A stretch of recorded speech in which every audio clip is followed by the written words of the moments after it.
Let me share with you something that I see in the youth group, but I also see in the church at large, individual congregations. Because we have dumbed down the gospel, because we're not preaching the true gospel, and we are using carnal means to attract people. If you use carnal means to attract men, you're going to attract carnal men. And you're going to have to keep using greater carnal means to keep them in the church. So what has happened is this. We have these large churches filled with many unconverted carnal people.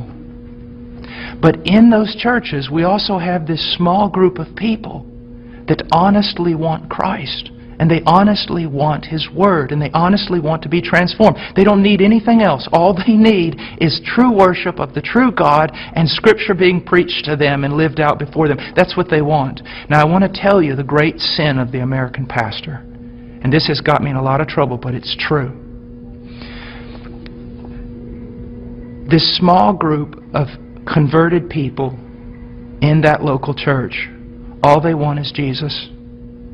And all they want to do is the right thing. They want purity, they want truth, they want Christ.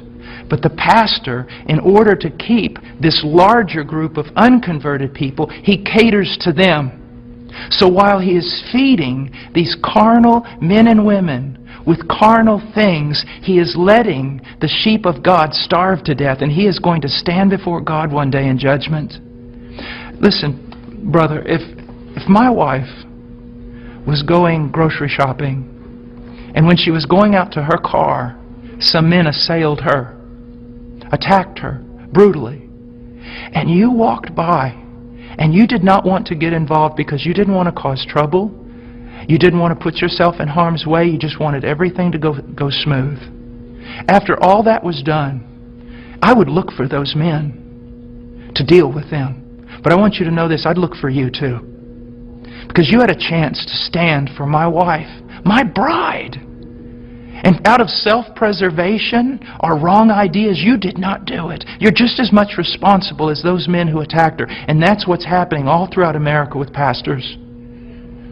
It's the bride of Christ. There are sheep in all these churches, many of them, even churches that seem somewhat heretical in places. You'll usually find a group of people who truly want Christ, but the leadership is catering to the carnal and letting the bride of Christ starve to death, impoverished. And that is wrong.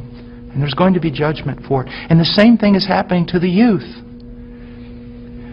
I know young people that say, you know, Brother Paul, I listen to you all the time. And I said, well, what about your church? He goes, well, they don't preach this. It's not what the other young people want. And so they give them what they want. I'm starving to death. A little child of God, it would be better that a millstone be tied around your neck than you cause this little one to stumble.